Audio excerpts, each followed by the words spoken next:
الحمد لله رب العالمين. اللهم صل على محمد وعلى آل محمد. സൂറത്തു ഹൂദിലെ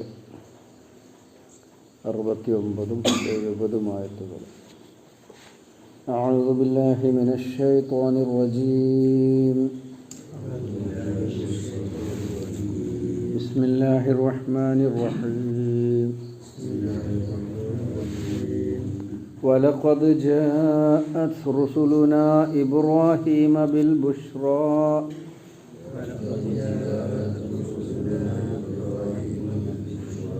قالوا سلاما قال سلام فما لبث أن جاء بعجل حنيظ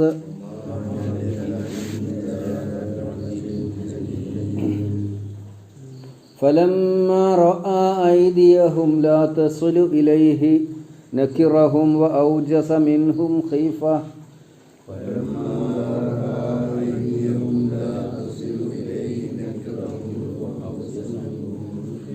قالوا لا تخف إنا أرسلنا إلى قوم لوط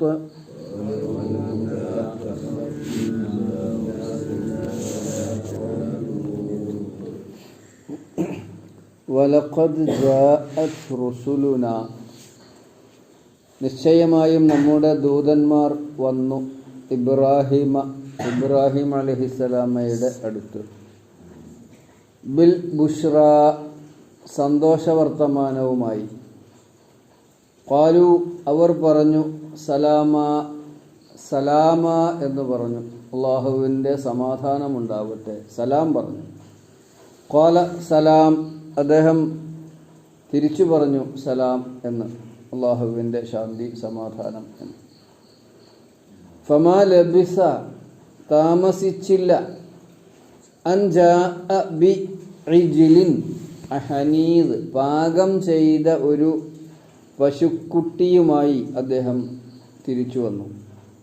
ഫലമ്മാ റഅ ഐദിയഹും, അദ്ദേഹം കണ്ടപ്പോൾ, അദ്ദേഹം കണ്ടപ്പോൾ, ഐദിയഹുമായി, അവരുടെ കൈകൾ, ലാ തസിലു ഇലൈഹി, ഭക്ഷണത്തിലേക്ക് നീളുന്നില്ല, എത്തുന്നില്ല, അല്ലെങ്കിൽ ഭക്ഷണം കഴിക്കാൻ ഒരുങ്ങുന്നില്ല എന്ന് അദ്ദേഹം അറിഞ്ഞപ്പോൾ, കണ്ടപ്പോൾ, നക്കിറഹും, അവരെ സംബന്ധിച്ചൊരു അപരിചിതത്വം തോന്നി. വൗജസ മിൻഹും ഖീഫത്തൻ, അവരിൽ നിന്ന് അദ്ദേഹത്തിന് ഭയമുളവായി, പേടിച്ചു അദ്ദേഹം. ഖാലു, മലക്കുകൾ പറഞ്ഞു, ലാ തഖഫ്, പേടിക്കണ്ട, ഇന്നാ ഉർസിൽനാ ഇലാ ഖൗമി ലൂത്ത്, ഞങ്ങൾ ലൂത്തിൻ്റെ ജനതയിലേക്ക് നിയോഗിക്കപ്പെട്ടവരാണ്.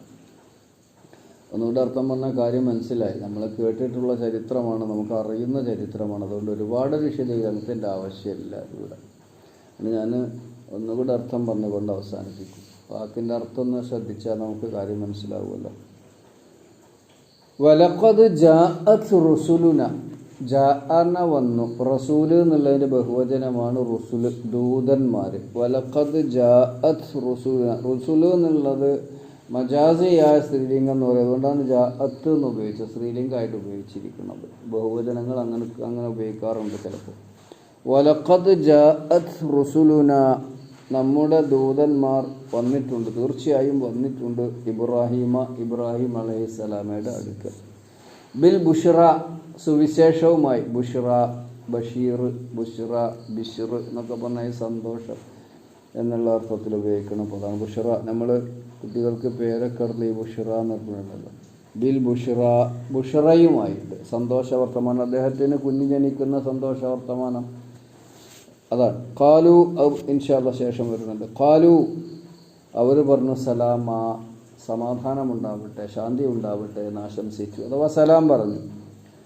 ഖാല സലാം, അദ്ദേഹം തിരിച്ചു പറഞ്ഞു, അള്ളാഹുവിൻ്റെ സമാധാനം, ശാന്തി നമ്മിലെല്ലാവരും ഉണ്ടാവട്ടെ. ഫമാ ലബിസ അൻ ജാഅ ബിഇജ്ലിൻ ഹനീദ്, ഫമാ ലബിസ, താമസിച്ചില്ല. ലബിസ അങ്ങനെയാണല്ലോ, വിരുന്നേര് വന്നാൽ അദ്ദേഹം അവരെ സംബന്ധിച്ച് മലക്കുകളൊന്നും അപ്പം മനസ്സിലാക്കിയിട്ടില്ല. ലബിസന വൈകുക, താമസം വരുത്തുക എന്നൊക്കെയാണ്. മാ ലബിസ ഒട്ടും താമസം വരുത്തിയില്ല. അങ്ങനെയാണല്ലോ നമ്മൾ ആദരിക്കുന്ന അല്ലെങ്കിൽ നമ്മൾ സ്നേഹിക്കുന്ന നമ്മൾ പരിഗണിക്കേണ്ട വിരുന്നുകാർ വന്നാൽ നമ്മൾ പെട്ടെന്ന് ഇരിക്കിട്ടോ നമ്മൾ അടുക്കളയ്ക്ക് അല്ലേ, സ്ത്രീകളൊക്കെ അങ്ങനെ ചെയ്യാം.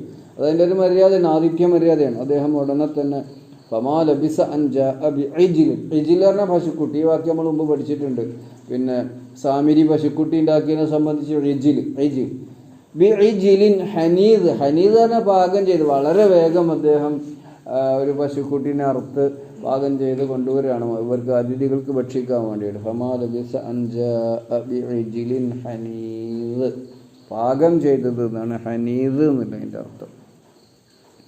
ഫലമ്മ റഅ ഐദിയഹും, അദ്ദേഹം കണ്ടപ്പോൾ, ഭക്ഷണം കൊണ്ടുവച്ചാൽ ഉടനെ തന്നെ കഴിക്കാൻ അവർ പറയുമല്ലോ നമ്മൾ. അപ്പം അങ്ങനെ അദ്ദേഹം അവരെ ശ്രദ്ധിക്കുകയാണ്. അവർ ഭക്ഷണമൊക്കെ കൊണ്ടുവച്ച് അദ്ദേഹം ഭക്ഷണത്തിലേക്ക് അവരെ വിളിക്കുമ്പോൾ ഫലമ്മ റഅ ഐദിയഹും, യത് ഐദി കൈകൾ, അവരുടെ കൈകളെ അദ്ദേഹം കാണുന്നു. ലാ തസ്ലുലേഹി, ആ ഭക്ഷണത്തിലേക്ക് അങ്ങോട്ട് നീളുന്നില്ല കൈ, എന്നുവെച്ചാൽ ഭക്ഷണം കഴിക്കാൻ അവർ ഒരുങ്ങണില്ല.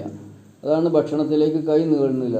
അവർ ഭക്ഷണം മലക്കുകൾ ഭക്ഷണം കഴിക്കാത്തവരാണല്ലോ. മലക്കുകൾ എന്ന് പറഞ്ഞാൽ അങ്ങനെ ഒരു പ്രത്യേകമായ ഒരു സൃഷ്ടിയാണ്. അല്ലാഹു തആല പ്രകാശം കൊണ്ട് പടച്ചിട്ടുള്ള ഒരു അത്ഭുത സൃഷ്ടികളാണ് അവർ. അപ്പോൾ അങ്ങനെ അവർ ഭക്ഷണം കഴിക്കേണ്ട, അതൊക്കെ ആലോചിച്ചാൽ കാണി ഭക്ഷണം കഴിക്കാത്ത ഒരു ജീവിതം, സുബ്ഹാനല്ലാഹ്, അതൊരു വല്ലാത്ത അത്ഭുതമല്ലേ. ഭക്ഷണം വേണ്ട അവർക്ക്, അങ്ങനെ ഒരു ജീവിതം. അവർ ജീവനുള്ള അള്ളാഹുവിൻ്റെ സൃഷ്ടികളാണ്, പ്രകാശം കൊണ്ടാണ് അവർ പടക്കപ്പെട്ടിരിക്കുന്നത്. അപ്പം ഫലമ്മ റഅ ഐദിയഹും, ഞാൻ അങ്ങനെ പിന്നെയും വാക്കർത്ഥം പറഞ്ഞതിന് നമുക്ക് ഓതുമ്പോൾ അത് സംഭവം എന്താണെന്ന് അറിയാൻ വേണ്ടിയിട്ടാണ്. ഫലമ്മ റഅ ഐദിയഹും ലാ തസ്ലു ഇലൈഹി, അവർ ഭക്ഷണം കഴിക്കാൻ ഒരുങ്ങുന്നില്ലെന്ന് അദ്ദേഹം കണ്ടപ്പോൾ, അതാണ് അവരുടെ കൈകൾ ഭക്ഷണത്തിലേക്ക് എത്തുന്നില്ല. അസലൈസുലാറിനെ എത്തുന്നില്ല എന്ന് കണ്ടപ്പോൾ നക്കിറഹും, ആൾക്ക് എന്താ കാര്യം, നമ്മൾ പറയില്ല അപ്പോഴാണ് വെളിച്ചം കത്തിയത്, അപ്പോഴാണ് അല്ലെ, നമ്മളങ്ങനെ പ്രയോഗിക്കാറുണ്ടല്ലോ, ബൾബ് മിന്നി എന്നൊക്കെ പറയും. അപ്പോഴാണ് അദ്ദേഹത്തിൻ്റെ കാര്യത്തിൻ്റെ ഗൗരവം പോയത്, അപരിചിതത്വം തോന്നിയെന്ന നക്കിറ. എന്തൊരു സാധാരണയല്ലാത്ത മനുഷ്യന്മാർക്ക് ഭക്ഷണമൊക്കെ പാകം ചെയ്ത് കൊണ്ടുപോയി കൊടുത്താൽ കഴിക്കാൻ പറഞ്ഞാൽ ഏത് വിരുന്നുകാരും എത്ര വേണ്ടാന്ന് പറഞ്ഞാലും മര്യാദക്കൊന്ന് ഭക്ഷണം കഴിക്കുമല്ലോ. അതിൻ്റെ ഒരു മര്യാദയാണല്ലോ അത്, ആദിത്യ മര്യാദയാണ്. വരുന്നവരെ വീട്ടുകാരുടെ മര്യാദ ഭക്ഷണത്തിന് സൽക്കരിക്കുക, വരുന്നവരുടെ മര്യാദ അതിൽ നിന്ന് എന്തെങ്കിലും കഴിക്കുക, വേണ്ടെങ്കിലും ചിലപ്പോൾ നമ്മൾ കഴിച്ചു എന്ന് വരും. അതില്ലാതെ വന്നപ്പോൾ നക്കിറഹും, അദ്ദേഹത്തിനൊരു അപരിചിതത്വം അല്ലെങ്കിൽ എന്താ പറയുക അവിടെ, അങ്ങനെ ഒരു സാധാരണയല്ലാത്ത ഒരു തോന്നൽ അദ്ദേഹത്തിന്. എന്ത് പ്രവാചകനാണല്ലോ, അദ്ദേഹത്തിന് പെട്ടെന്ന് കാര്യം മനസ്സിലാവും. അദ്ദേഹത്തിന് മനസ്സിലായത് മനുഷ്യന്മാരല്ല, അത് മലക്കുകളായിരിക്കും. ഒരപരിചിതത്വം. വൗജസ മിൻഹും ഖീഫത്തൻ, അവരുടെ വിഷയത്തിൽ ഖീഫത്ത്, പേടി, ഖാഫ ഖൗഫ് എന്നൊക്കെ പറഞ്ഞാൽ ഖീഫത്ത് അതിനുണ്ടായ വാക്ക് തന്നെയാണ്. വൗജസ മിൻഹും, അവരുടെ കാര്യത്തിൽ അദ്ദേഹത്തിന് അനുഭവപ്പെട്ടു ഖീഫത്തൻ, ഒരു പേടി. അദ്ദേഹം പേടിച്ചു, ഇത് മലക്കുകളാണ്, എന്തോ ഗുരുതരമായ വിഷയവുമായിട്ട് വന്നതാണ്, എന്താണ് ശിക്ഷയുണ്ടാകുമോ ജനങ്ങൾക്ക് എന്നൊക്കെ അദ്ദേഹം വേവലാതിപ്പെടുക. ഔജസ മിൻഹും ഖൈഫത്തൻ, അവരുടെ കാര്യത്തിൽ അദ്ദേഹത്തിന് പേടിയുണ്ടായി. ഖാലു, അപ്പോൾ മലക്കൊക്കെ മനസ്സിലായി ഇബ്രാഹിം അലൈഹി സ്വലാത്തു വസ്സലാം പേടിച്ചിട്ടുണ്ട്. ഖാലു, അവർ പറഞ്ഞു ലാ തഖഫ്, പേടിക്കണ്ട, അങ്ങയുടെ കാര്യത്തിൽ വന്നതല്ല, അങ്ങയുടെ ജനതയുടെ കാര്യത്തിലും വന്നതല്ല. ഇന്നാ ഉർസിൽന ഇലാ ഖൗമി ലൂത്ത്, ഞങ്ങൾ അയക്കപ്പെട്ടിരിക്കുന്നത് ലൂത്തിൻ്റെ ജനതയിലേക്കാണ്. ലൂത്ത് നബി അലൈഹി സ്വലാം എന്ന് പറഞ്ഞാൽ ആരാണ്? അദ്ദേഹത്തിൻ്റെ സഹോദരപുത്രനാണ്. ഇബ്രാഹിം നബി അലൈഹി സ്വലാമിയുടെ സഹോദരപുത്രനാണ്. ചിലരെങ്കിലും സഹോദരീ പുത്രനാണെന്നും പറയാറുണ്ട്. എന്തായിരുന്നാലും അദ്ദേഹത്തിൻ്റെ അടുത്ത ബന്ധുവാണ്, പ്രവാചകനുമാണ് ലൂത്ത് അലൈഹി സ്വലാം. അദ്ദേഹം ജോർഡാനിലാണുള്ളത്. ആ ജനതയിലേക്ക് എന്ന് പറയുമ്പോൾ ഒരു പ്രവാചകന് പേടിയാണ്. ആ ജനത മുച്ചൂടും പിഴുതെറിയപ്പെടും. മലക്കുകൾ വന്നിട്ട് അവരിലേക്ക് നിയോഗിക്കപ്പെട്ടതാന്ന് പറയുമ്പോൾ അത് അതികഠിനമായ അതിഗുരുതരമായ ഒരു ശിക്ഷക്ക് അവർ പാത്രമാകാൻ പോവുകയാണെന്ന് ഇബ്രാഹിം നബി അലൈഹി സ്വലാമക്ക് ബോധ്യമായി. അദ്ദേഹം പേടിച്ചു. അദ്ദേഹം പറഞ്ഞു, നിങ്ങൾ പേടിക്കേണ്ട, നിങ്ങളെ കാര്യത്തിലല്ല, നമ്മൾ ലൂത്തിൻ്റെ ജനതയുടെ അടുത്തേക്ക് വന്നവരാണ്. ഖാലു ലാ തഖഫ്, പേടിക്കണ്ട. ഇന്നാ ഉർസിൽന, ഞങ്ങൾ അയക്കപ്പെട്ടിരിക്കുന്നു ഇലാ ഖൗമി ലൂത്ത്, ലൂത്ത് അലൈഹിസ്സലാമയുടെ ജനതയിലേക്ക്. നമുക്ക് അവിടെ നിർത്താം. ബാക്കി ഇൻഷാ അല്ലാഹ് നമുക്ക് അടുത്ത ദിവസം തുടരാം. അല്ലാഹു സുബ്ഹാനഹു വ തആല നമ്മെ എല്ലാവരെയും അനുഗ്രഹിക്കുമാറാവട്ടെ. ഖുർആൻ പഠിക്കുവാനും അതനുസരിച്ച് ജീവിക്കുവാനും തൗഫീഖ് നൽകട്ടെ. റബ്ബനാ ആതിനാ ഫിദ് ദുനിയാ ഹസനത വഫിൽ ആഖിറതി ഹസന വഖിനാ അദാബന്നാർ വൽഹംദുലില്ലാഹി റബ്ബിൽ ആലമീൻ.